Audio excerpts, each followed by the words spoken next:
The movie begins with a video message from a man named Frank who wants to talk about a future that brings mankind overpopulation, famine, wars, and all kinds of troubles. But as a child, he imagines it to be different. 1964, Frank Walker goes to the New York World's Fair to present his jetpack at an invention contest. Though the jetpack doesn't quite work yet, but it could be an inspiration to others. Competition referee David Nix rejects his project, despite the approval of a girl named Athena, who walks up to them and tells the kid to follow her stealthily and gives him a badge. Frank catches up with Athena's group, for which he has to jump into a boat that takes him to the moving toy pavilion. A laser beam drops on the badge and scans the data, and directs Frank's boat into a secret tunnel. Immediately, an obscure cabin is in front of him, and a pleasant female voice invites Frank inside. All the doors and windows are closed behind him, and the same voice announces the start of the transportation. The cabin shakes violently, but everything quickly ends, and the boy steps outside, finding himself in an unfamiliar place.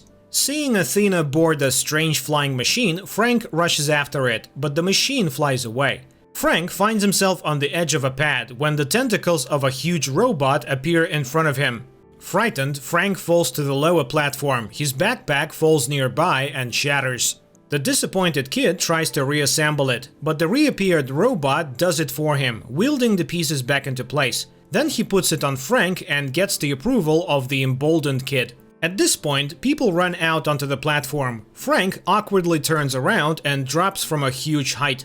Suddenly, a view of the Tomorrowland opens up in front of the astonished boy. He puts on his satchel on the fly and turns it on just before hitting the ground. Frank is flying over the city, thrilled by the beauty he sees, when he spots Athena below. He lands in front of the girl and she shows him the town. And then Frank's story is interrupted by Casey Newton. She too wants to tell the story, only from her perspective. The action shifts to the 21st century. In the dark of night, Casey sneaks into the Cape Canaveral spaceport and disables the cranes that are disassembling the platform. After that, she returns home, where she assures her brother that she will not give up on her dream of defending the platform. In the morning, she is on her way to school when her father is informed of the crane's breakdown. But very soon, a replacement will arrive, and nothing will stop the platform from being disassembled. Later, sitting in class, the girl listens to all sorts of threats to humanity: nuclear war, climate change, terrifying predictions, and more. But none of the teachers can answer Casey's question: how to fix it all.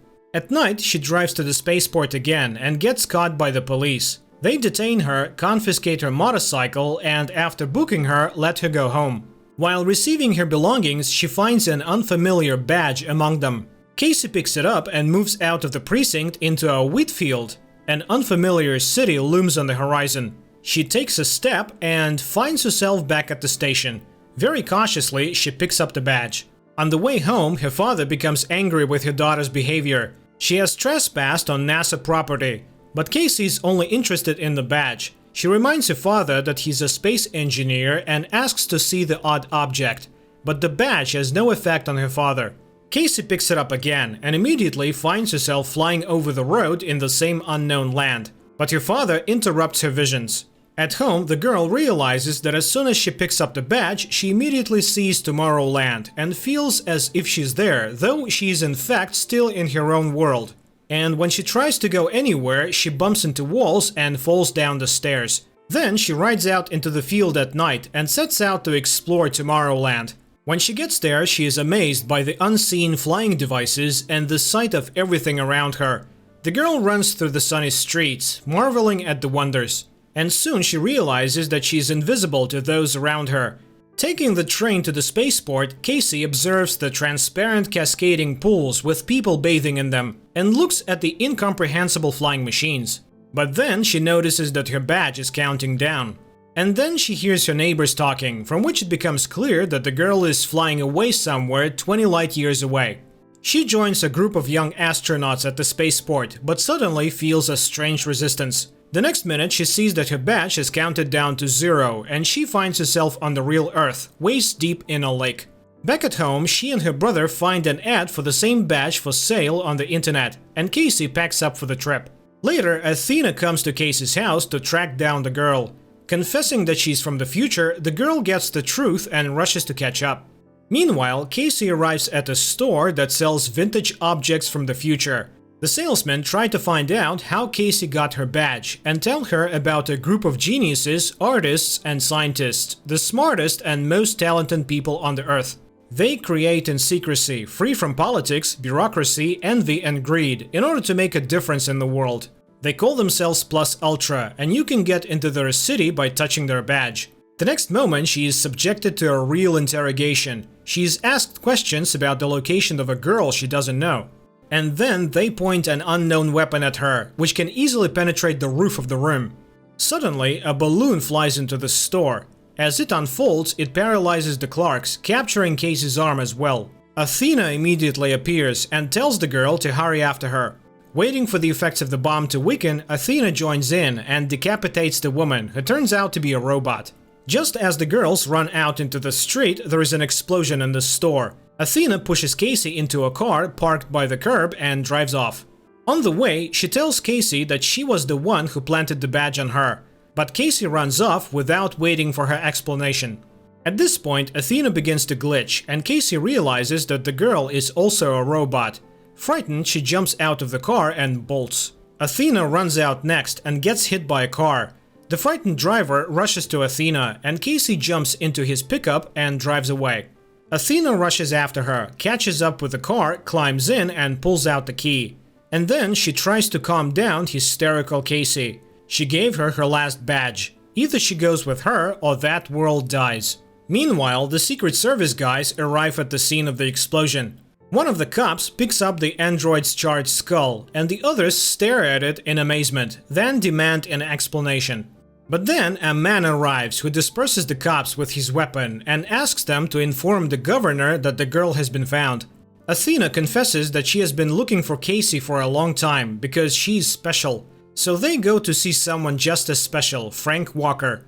Casey wakes up and realizes that she has just been thrown out onto the road. The outraged girl goes to Walker's house and is attacked by a dog. It tears from its chain, but Casey notices that there are no paw marks on the ground. She realizes it's a hologram and bravely walks to the door. Casey shows her badge, but an unknown force throws her away from the door, and Frank comes out onto the doorstep. He convinces her to go home because what she saw was just a commercial. Stubborn Casey refuses to leave, despite the pouring rain. But suddenly she becomes interested in the many wires stretching out of the house. She walks around and sees many different antennas mounted on the walls and roof. And there is an old tractor standing nearby. The alarm goes off at Frank's house, and he looks outside and sees the car on fire. Grabbing a fire extinguisher of a strange design, the man rushes outside and extinguishes the burning tractor. He immediately realizes that it was a distraction, and Casey has gotten into the house behind his back.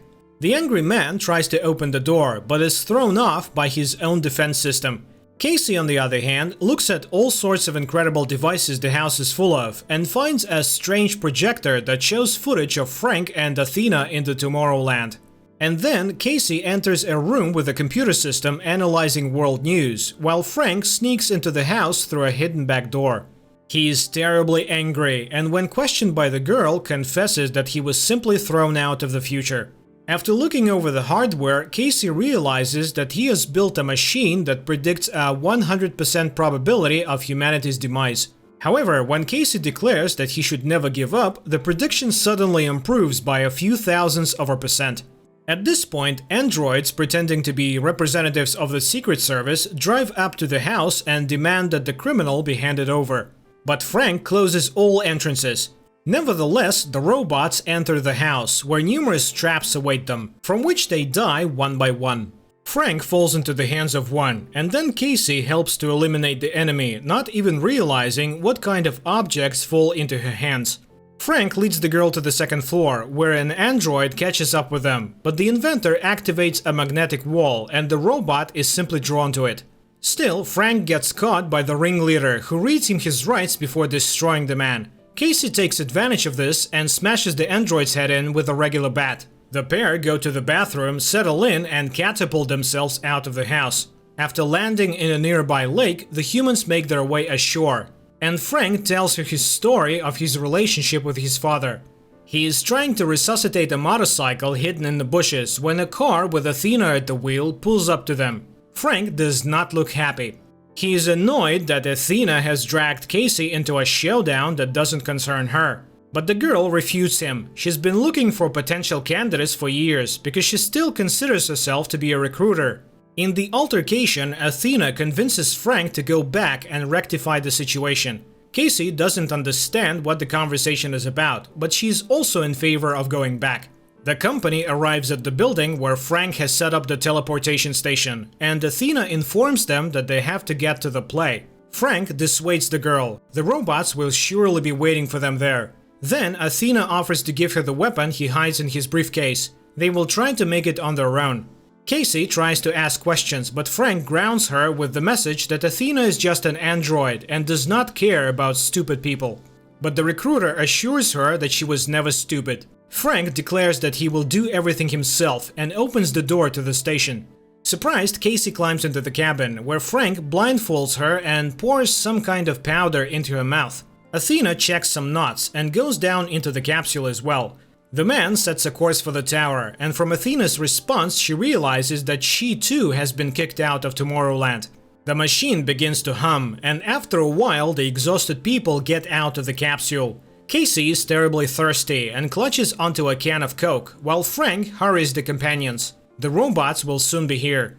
Once outside, Casey is thrilled because they are in the center of Paris, right on the Eiffel Tower. While Casey knocks out the guard, Frank opens the door to a room where the creator of the Eiffel Tower is recreated meeting Jules Verne, Nikola Tesla and Edison, all prominent geniuses of his era. It was Tesla who designed the antenna capable of picking up all subspace frequencies. It is here that there is a secret entrance to the dimension where the city exists. Frank winds up a vintage gramophone and immediately the secret door opens. The delighted girls see the marvels of technology, and the tower immediately begins to part to the sides, and out of the ground rises a rocket. But at that moment, a car with androids rushes up to the bottom of the tower. But Frank, Casey and Athena are already inside the rocket, which can take them to the right place. One of the robots does make it to the porthole and hits the glass. The rocket takes off, startling the inhabitants of the metropolis. Having flown above the ground, the rocket turns back around. Thus, it enters another dimension. The rocket shakes, and Frank notices the glass cracked by the robot's impact. But passing through the shimmer, the rocket lands in the Tomorrowland. Casey comes to her senses from Athena's voice and gets out and looks around. But it's not the bright and cheerful city she saw once. The futuristic city in reality turns out to be sparsely populated, abandoned and grey. Seeing the machine flying up to them, Frank hands Athena the mega bomb and she hides it in her body. The trio is greeted by the head of the city, David Nix. He meets Casey and is struck by Frank's claim that she's the one who can save the world. Everyone flies to the control tower, where the bridge to the land of the present is opened. Everything here is controlled by Nix with a remote control on his arm. He points out the blurry figures to Casey. These are glimpses of the future, something that will happen in a few minutes. The tower converts the energy of tachyons, discovered many years ago. It is with the help of a tachyon observatory that you can look anywhere on Earth. Casey thinks of Cape Canaveral and operates the equipment herself, which amazes Nix. Sometime later, the company ends up at Casey's house and witnesses her conversation with her father from 3 days ago. So with tachyons, you can travel to the past and the future. Casey leads everyone into the future and sees the inevitable demise of humanity. She stops at the ruins of her own house, and Nix assures her that nothing can be changed. Everything will happen in 58 days. But Nix isn't going to save humanity. If they open the door, everything will happen again in this world. Casey won't put up with it. Frank starts to convince Nix to try to save the world, but he knocks out Frank. He's deported again, and Athena informs him about it. He sees desperate Casey and tries to comfort her. But the girl no longer believes his words. Why was she shown that incredible magic world? And suddenly it hits her. How was Frank picking up their signals? What if the control box is a giant badge that broadcasts negativity and convinces people not to fight back? They need to disable the control unit. They are led to Nix, who opens the way for them to Earth, to an island in the ocean, so they can live out their days beautifully. Casey and Frank try to get their point across to him. The transmitter is broadcasting inevitability and programming people to die. But the man refuses to listen to them, and Frank realizes this is his idea. Nix confirms all of his attempts to convince people to prevent a catastrophe have run into a wall of incomprehension. 99% of those living in real world instead of action have turned warnings of imminent doom into yet another form of entertainment, disaster movies. So he decided to save those who live in a parallel dimension and show the demise of one world to save civilization. Nix says goodbye to Frank, but Frank presses the key on his bracelet and drags the villain with him to the island, ordering Athena to activate the bomb. The robots that appear try to grab Athena, and she throws the bomb to Casey. She herself reprograms the robots, causing them to fight each other, while Frank and Nix wrestle in the sand. Casey sees a glimpse of the future, in which she activates the bomb and repeats her movements. The platform falls down, and Casey loses the bomb. At this point, the door to the shore collapses. Athena manages to open it again. The men run inside, and the bomb explodes on the island. Nix's legs get caught under a falling rack, preventing him from getting out. He reaches for his gun, but Athena sees his would-be shot and manages to cover Frank with her body, taking permanent damage. She says goodbye to Frank, admitting that machines can feel too. She's been looking for dreamers, and she found them. Dreamers must stick together. Finally, she asks Frank to use her to destroy the Tachyon Observatory, because the bomb is lost. Taking the girl in his arms, Frank flies over the control balloon and fulfills his friend's request. The explosion destroys the observatory and kills Nix. Frank and Casey open a passageway to her father's house because help from engineers is needed. Then they make new badges for the Dreamers. After all, it's not enough to tear down an antenna, you have to build a new one. Their recruiters set out to find new Dreamers and creators who are worthy of living in Tomorrowland. That's where the movie ends. Guys, what are your thoughts about the movie? Tell us in the comment section down below.